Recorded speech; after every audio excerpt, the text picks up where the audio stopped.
네, 반갑습니다. 루터 컴뱃 시스템 총괄지도사범 김대웅 원장입니다.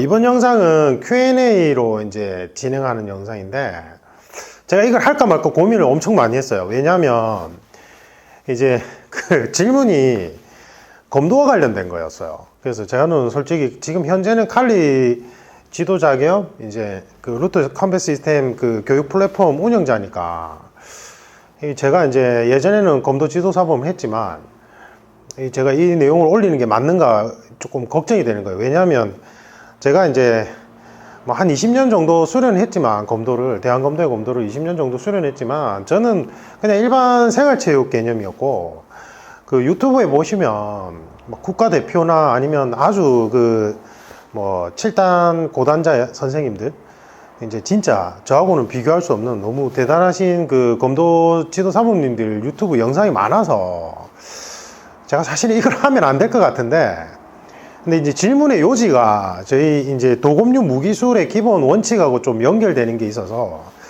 제가 용기를 내서 이제 이거를 이제 가이딩 영상을 올려드리는데, 사실은 제가 좀 부끄럽습니다. 이거를 제가 하기엔 좀 아닌 것 같은데, 질문은 뭐냐면 이제 본인이 키가 178 정도 되는 것 같아요. 저하고 비슷한 것 같아요. 저는 180이거든요.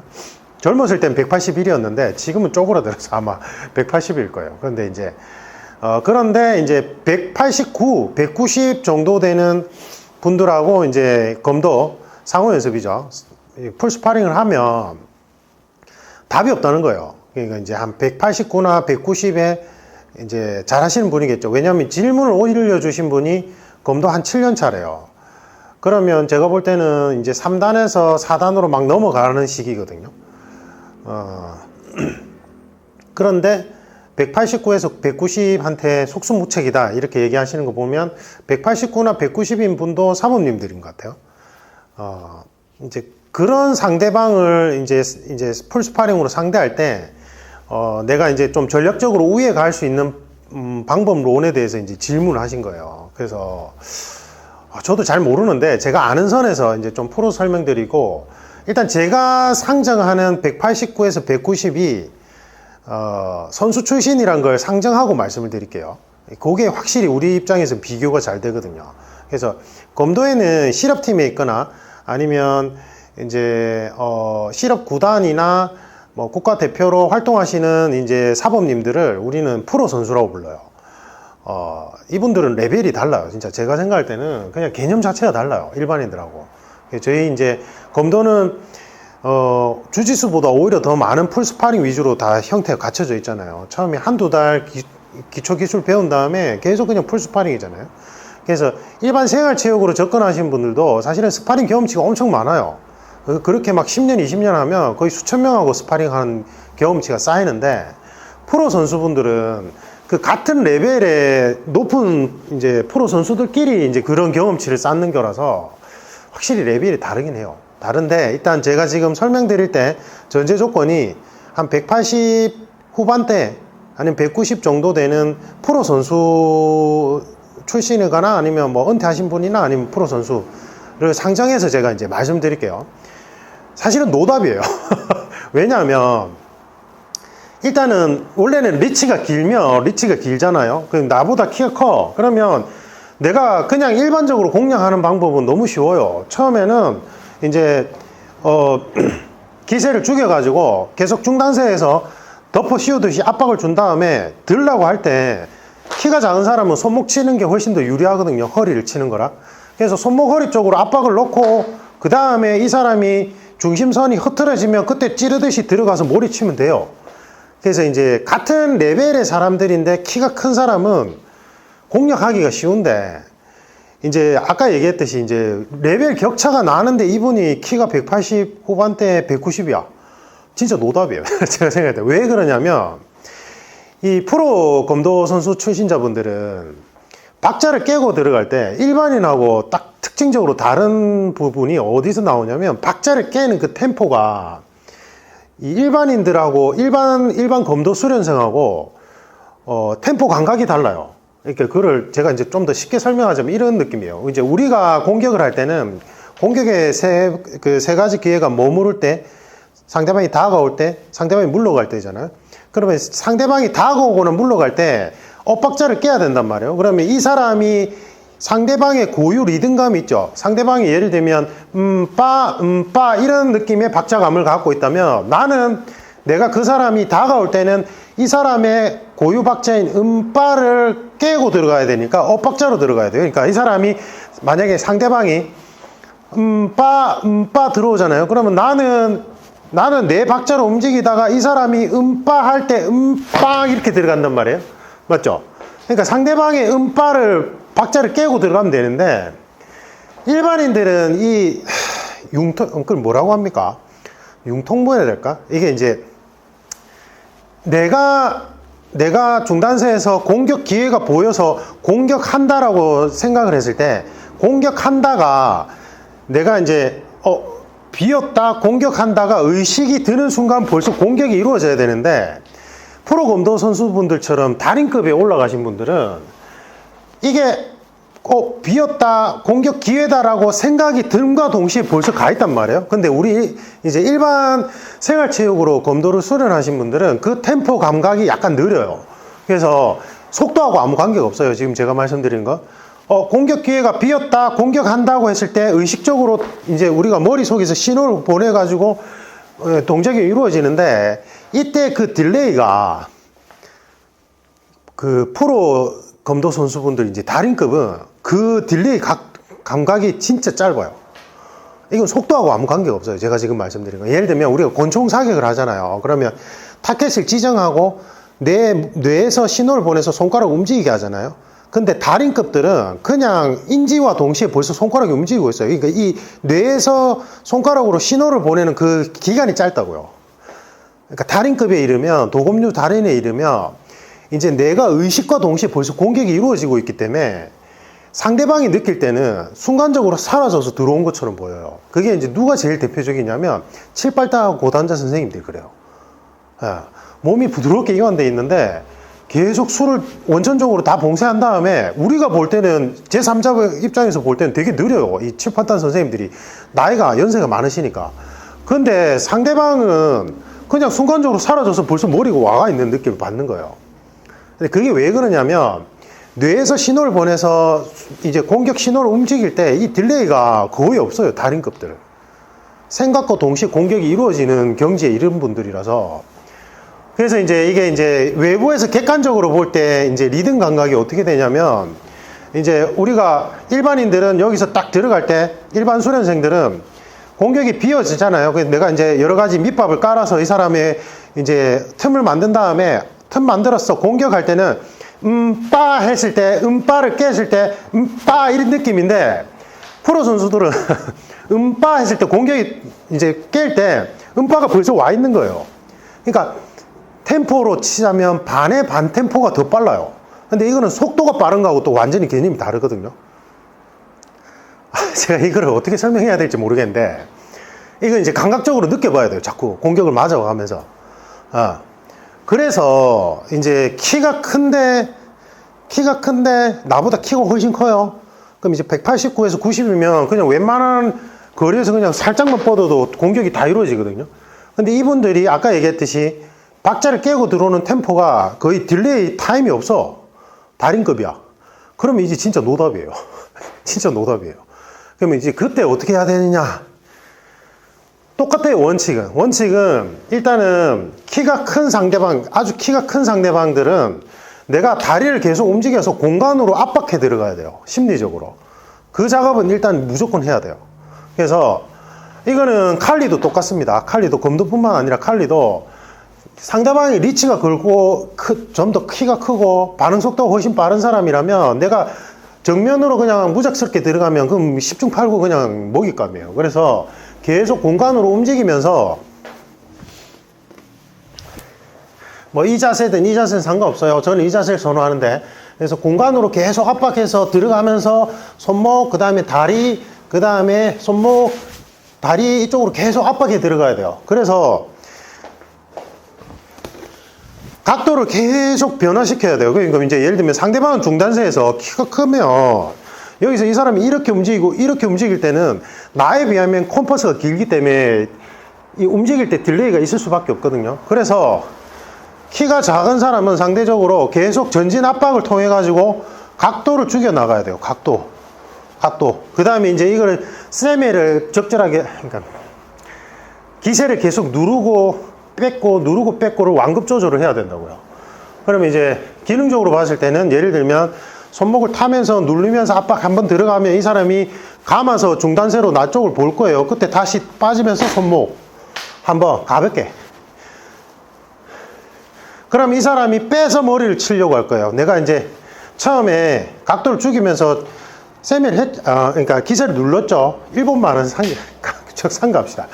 그러면 이 사람이 빼가지고 중단세 돌아 올라고 할 때 손목을 쳤어요. 그러면 손목을 치면 이 사람은 분명히 빠져가지고 그냥 쭉 리치로 머리를 치려고 할 거예요. 그러면 그 수를 읽어야 돼요. 그래서 감아서 각도를 죽여가지고 감아서 눌려서 이 사람이 중단세로 원래 돌아오려고 할 때 손목을 치면 이 사람이 빠져서 머리가 들어올 거거든요.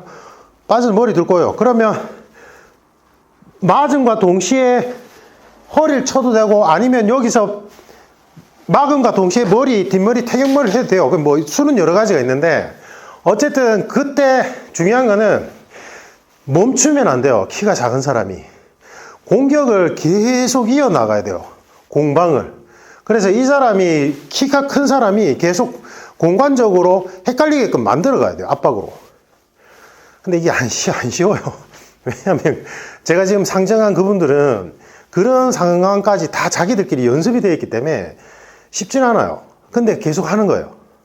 일단 기본적으로. 그래서 공간을 계속 좌우로 압박해 들어가서 공간으로 계속 내가 공격, 공간, 침투, 그 다음에 공격, 방어, 다시 중단세, 그 다음에 압박, 손목, 그 다음에 다시 뜨면은 허리.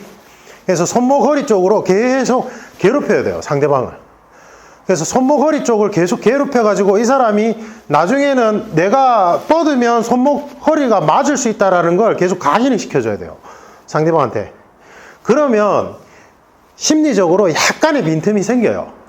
그건 어쩔 수 없어요. 사람이면.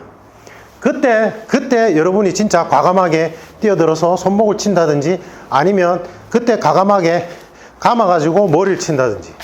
감긴 감아야 돼요.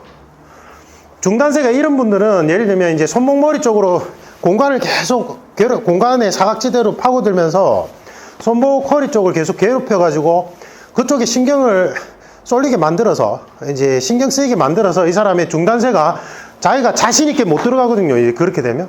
그럼 그때 약간의 심리적 사각 틈이 생기는데 그때 내가 그냥 같이 뻗어가도 안 돼요. 그래서 그때는 내가 약간 중심선을 밀듯이 머리를 치든지 아니면 감아서 치든지 뭐든 상관없으니까 정면으로는 안 돼요. 그래서 그 심리적 사각 틈이 생겼을 때 예를 들면 머리가 이게 제가 혼자서 하려고 하니까 머리가 들어오면 살짝 스치듯이 머리를 치든지 아니면 중단세에서 이 사람이 머리를 치려고 뻗어 이렇게 드는 순간 감아서 치든지.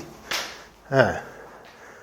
그래서 근데 제일 중요한 건 뭐냐고요? 이제 정석대로 밑작업으로 계속 공간의 사각지대로 파고 들어가야 돼요. 이 키 큰 사람에 비해서 내가 키가 작을 때는 공간 사각지대로 파고들고 빠지고 파고들고 빠지고가 훨씬 유리하거든요, 내가. 그리고 나와 타겟팅 지점이 나의 눈높이에 있는 손목이나 허리 쪽을 계속 괴롭혀줘야 돼요. 공격을. 연타 공격으로. 그 다음에 이 사람이 심리적 사각 틈이 생기면 그때는 승부를 볼 텐데 그때 내가 머리로 승부를 보고 싶다면 그냥 정직하게 뻗지 말고 세 가지가 있어요. 제일 이제 정석은 중심선에서 그대로 중심을 내가 이제 그 사람이 심리적 사각 틈을 이용해서 중심을 그대로 뻗듯이 가면서 그대로 공격이 들어가는 거 하나. 근데 그거는 실력 차이가 너무 날 때는 불가능하고 아니면 이 사람이 이제 드는 머리 때 살짝 스치듯이 후발선지로 치는 거. 아니면 이 사람이 들려고 중단세가 이제 내가 사각지대로 계속 괴롭혀서 손목 허리 쪽으로 인지를 시킨 다음에 내가 살짝 눌러서 이 사람이 들어서 머리를 치려고 할 때 감아서 눌러서 치는 거. 일단 그 세 가지라도. 예. 근데 이거는 제가 이제 이거를 이제 설명을 드리는데 이건 뭐 솔직히 새로운 것도 아니고 이게 좀 어느 정도 경험치가 쌓인 사범들은 다 아는데 실제로는 잘 안 돼요. 해보면 실제로 잘 안 돼요. 그러니까 왜 잘 안 되냐면 지금 제가 말씀드린 그런 분들은 이제 프로 검도인 이제 사범님들은 거의 진짜 달인급이라서 본인이 인지하는 순간 벌써 공격이 이루어지는 그 딜레이가 거의 없어요. 일반 수련생에 비하면. 그래서 진짜 힘든데 제가 이제 드리고 싶은 말씀의 이제 취지는 이게 지금 중요한 게 아니고 앞에 이 지금 기능적인 게 중요한 게 아니고 뭐 저는 이제 요즘에 주짓수를 하고 있거든요. 주짓수를 하는데 제가 주짓수에 안 빠지려고 엄청 노력했어요. 왜냐하면 검도를 한 20년 하면서 너무 힘들었어요. 저는. 왜냐하면 이게 이제 스파링 중심의 무술은 대한검도의 검도나 아니면 펜싱이나 아니면 이제 주짓수나 이런 무술들은 이제 풀 스파링 위주로 하잖아요. 일반인들도. 뭐가 힘드냐면 제가 이제 처음에 이제 검도 탁 시작할 때 한 2, 3년 동안 이제 어떤 목표 한 지점을 이뤘어. 예. 근데 안개속이야. 그래서 이제 어느 정도 이제 막 난 됐어 이렇게 생각하는데 안개속이니까 언덕 위에 딱 올라가는데 그 뒤에 조금 더 큰 산이 있는 거예요. 보여 희끗무리하게. 그래서 에이 모르겠다 하고 일단 또 올라갔어. 또 올라가니까 또 있어. 에이 그래 나 지금 2개는 잘 넘어왔잖아. 또 한번 올라가 보자. 올라가요. 아니 계속 안개속이야. 올라가는 동안 안개속이니까 돌풀에 걸려 넘어지기도 하고 뭐 손도 썰리고 다치기도 하고 깝깝해요. 근데 어떻게든 버둥거리면서 올라갔어. 근데 또 있어. 네. 안개 뒤에. 그 제가 이제 한 17년 차쯤 됐을 때 저희 이제 선생님이 저는 한도장에만 다녔거든요.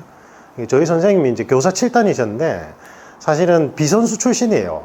교사 7단 비선수 출신이라서 8단까지 올라가는 데는 한계가 있어요. 저희 선생님이 나이가 엄청 많으셨고 사실은 그 세대 분들은 이제 뭐 솔직히 그 프로 선수 개념은 아니었거든요. 예전에 이제 막 일제시대 해방되고 나서 초창기에 막 검도가 보급되는 그 시기에는 수련 인구가 작으니까 사실 지금과 같은 프로 선수 개념은 아니었단 말이에요. 근데 저희 선생님은 이제 유도 최연소 사범 하시다가 뒤늦게 검도에 입문하셔서 이제 대학 선수부 생활을 못 하신 거예요. 그래서 이제 한계가 있어요. 올라가시는데. 근데 저희 선생님처럼 그 세대 거의 1.5세대 정도 되시는 분들 2세대 저희 선생님 이제 도문 선생님 구단 도문 선생님 직계 제자였으니까 그 세대 분들 중에는 비선수 출신의 7단 이상 올라가신 분이 전국에 2분밖에 없었거든요.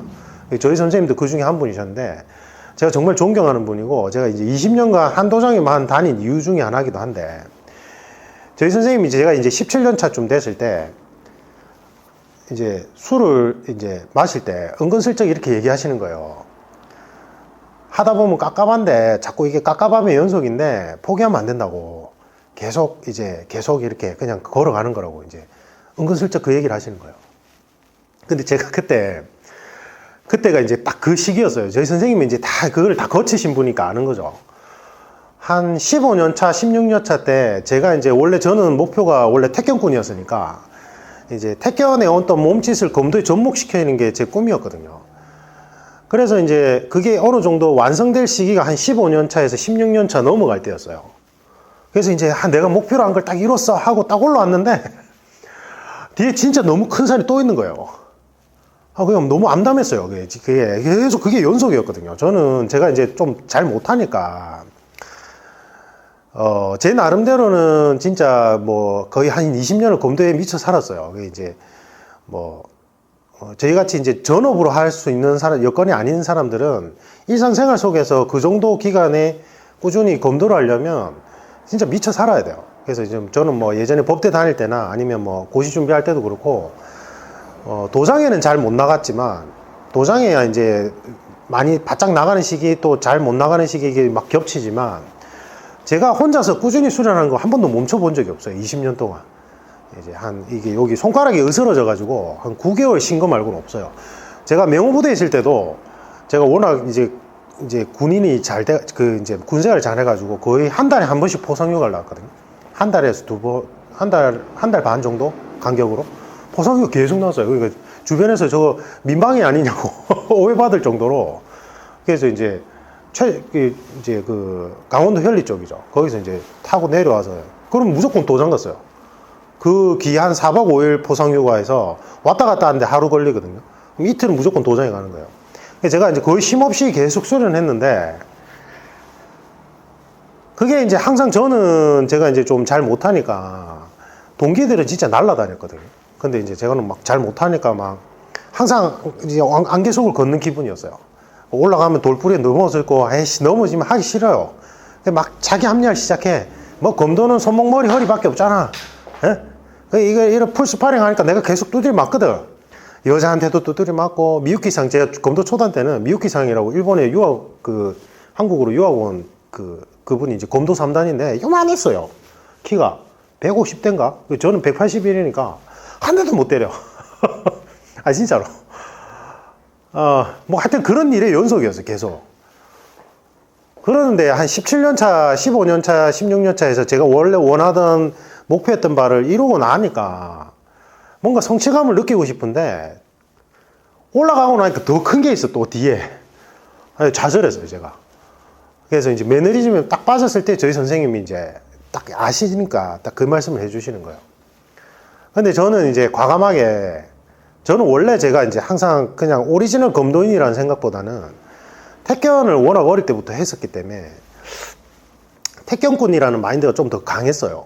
그래서 이제 뭔가 택견을 하다가 부족한 보완 부분을 하기 위해서 이제 무기술의 일종의 이제 검도를 한 건데, 대한검도에. 근데 뭐 자기 합리화죠. 그래서 이제 한 20년 차 됐을 때, 정확하게는 19년 차죠. 이제 19년 차 때, 원래 나는 택견을 기반으로 베이스를 확장해 나가는 형태니까 양손검은 됐어, 이제. 그래서 이제 원래 그 전부터 한 10년 전부터 하고 있던 이제 독학하고 있던 칼리 쪽을 이제 지도자 과정을 정식으로 이수해서 이제 뭐 나한테 적합한 형태로 한번 확장시켜 보자 이런 생각이 들었어요. 그래서 이제 검도를 그만두고 칼리 지도자 과정을 이수를 했는데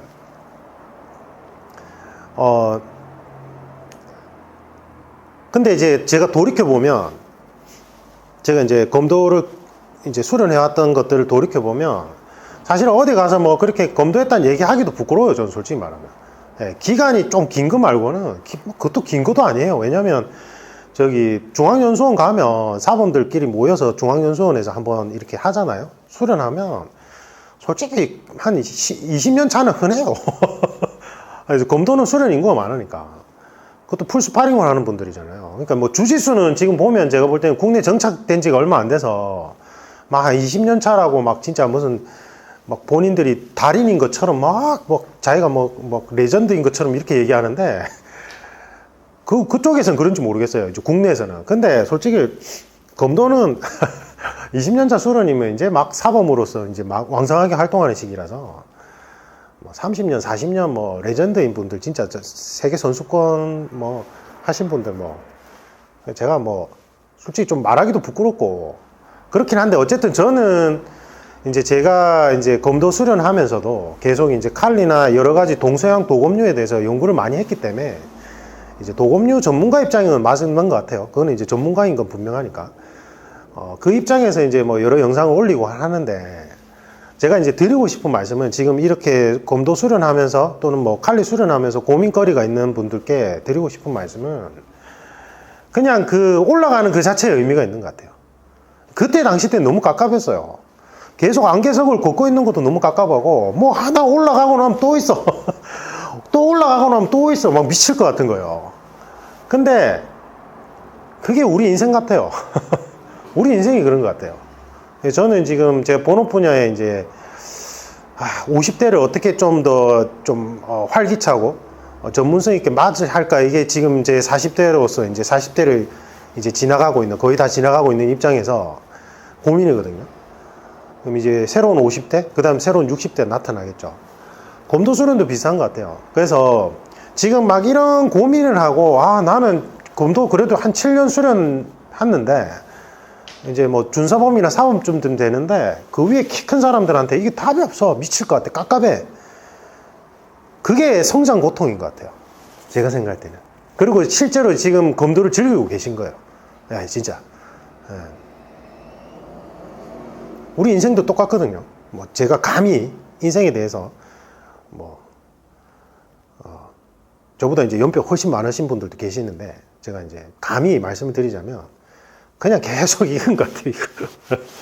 내리막길도 있어 심지어. 왜냐하면 내가 올라왔잖아요. 올라와서 더 큰 산이나 언덕을 발견했어. 그럼 거기를 올라가려면 또 내려갔다 올라가야 돼. 미쳐요. 그냥 이렇게 올라가는 것도 미치는데 이게 이렇게 갔다 이렇게 간다니까. 그럼 뭐 올라왔는데 또 내려갔다 또 올라가야 돼. 더 큰 성취를 이루려면. 그 올라갔다가 더 큰 데를 가기 위해서 또 잠시 내려오는 그 시기가 너무 힘들거든요. 그게 이제 슬럼프가 오는 거고. 근데 인생도 똑같은 것 같고, 저는 이런 지금 저한테 질문을 주신 이제, 분처럼 이런 고민을 하는 것 자체가 너무 의미 있고 좋은 거라고 생각을 해요. 그래서 제가 이제 항상 저희 칼리 제자들이나, 다른 분들한테 항상 강조하는 게 수련은 힘들어요. 무술 수련은 힘들게 해야 돼요. 그 당연해요. 하다 보면 다칠 수도 있고, 이제 무술이란 거 결국 투기니까, 투기 종목이잖아요. 근데 이제 힘든데, 수련은 힘든데 수련하는 삶 그 자체는 너무 즐거운 거예요. 지금 제가 돌이켜보면. 막 이렇게 가는 게요. 예. 그러면 나중에는요, 이게 내가 나보다 더 높은 정상에 있는 분들이 많지만, 내가 내 나름대로 이렇게 거쳐서 올라온 나의 지금 이 지점은 나보다 너무 높은 곳에 있는 분들에 비해서 낮은 데 있는 게 아니라, 나라는 사람의 상이 만들어진 거예요. 높낮이가 중요한 게 아니라, 높은 산에 있냐 낮은 산에 있냐 그게 중요한 게 아니라, 나라는 사람의 인생이 그만큼 성취해 온 길인 거예요. 예. 그래서 높낮이로 이제 비교하기 시작하면 나가 너무 이제 보잘것없고 힘든데, 높낮이가 아니라, 이걸 뭐라고 설명해야 될까요? 높낮이가 아니라 그냥 그 산 자체로 보자면 너무 멋지고 좋아요. 뭐 꼭 막 하늘 높이 솟아 있는 산이 멋있는 건 아니잖아요. 예. 제가 보면은 저희 예전에 이제 검도장에 있던 뒤에 보면 야트마나 언덕 비슷한 산이 있는데, 그게 이제 아파트로 좀 안타깝긴 하던데, 그게 뭐 산이라 부르기에도 좀 그렇고 언덕이라 부르기에도 그래요. 근데 그 산은 너무 멋진 게 올라가면 바다 야경이 끝없이 펼쳐져 있어요.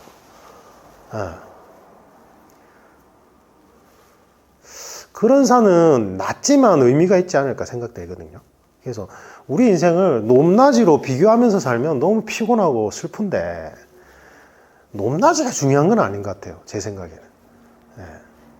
그냥 이 순간 나는 도전하고 있고, 나는 안개 속을 걷고 있지만 포기하지 않고 쉼없이 걸어가고 있고, 그 속에서 나 자신과 끊임없이 대화하고 있고, 그러면서 내가 성숙해지고 무언가 성취를 했다면 그냥 그 자체로 의미가 있는 것 같아요. 솔직히 제가 이제 실력이 좀 미천해서 이 정도밖에는 설명을 못 드릴 것 같아요. 그래서 뭐 이런 기교적인 거는 솔직히 제가 이걸 설명드리기 너무 부끄럽고, 진짜 대단하신 유튜버의 그런 진짜 국가대표 출신 사범님들, 고단자 선생님들 너무 많아요. 그래서 제가 앞에 설명은 했지만 약간 좀 부끄럽고, 근데 뭐 제가 아는 선에서 성실히 답을 해드린 거고, 근데 제가 진짜 말씀드리고 싶은 제가 지금 말씀드리는 이 내용 자체는 저는 자신할 수 있어요. 저는 뭐 국가대표 고단자 선생님이라 할지라도 제가 제 인생의 주인으로서, 그리고 검도를 수련할 때 검도인으로서 내가 밟아온 자치는 나만의 것이고, 그건 누구도 폄하할 수 없고 누구도 그거에 대해서 얘기할 자격은 없거든요. 저희 선생님도 그 부분은 되게 존중해 줬었어요. 그러니까 에이 왜 그래 못하노 니는 맨날 이렇게 타박은 하셨지만, 제가 걸어온 그 자치는 엄청 존중을 해 주셨거든요. 그건 것 같아요. 그것만 해도 저는 값지다고 생각하거든요. 내가 천하제일 유아 독전이 되려고 무술 수련하는 건 아니잖아요. 맞죠? 제가 뭐 말씀드릴 수 있는 건 이 부분밖에 없어서 죄송하고, 어쨌든 약간이라도 도움 되셨길 바랍니다. 그래서 지금 설명드린 내용은 검도뿐만 아니라 칼리에도 그대로 적용돼요. 그래서 제가 국내 칼리 지도자 과정 이수하고 이제 해외 지도자 과정도 계속 이수하는 과정에서 좀 안타까워요. 그렇다고 제가 칼리는 무술 자체가 안 좋냐? 절대 아니랬죠. 제 입장에서는 너무 이게 귀하고 너무 좋은 무술이에요. 제 입장에서는. 사람마다 자기가 수련해온 길에 따라서 어떤 무술인지 조합하는 게 중요하다고 생각하는데, 그래서 지금 설명드린 내용은 이제 검도뿐만 아니라 기본적인 무기술에 적용되는 이제 공방의 이치고 수련자의 마음가짐이 아닐까 싶어서 제가 용기를 내서 영상을 올려드립니다. 이상입니다.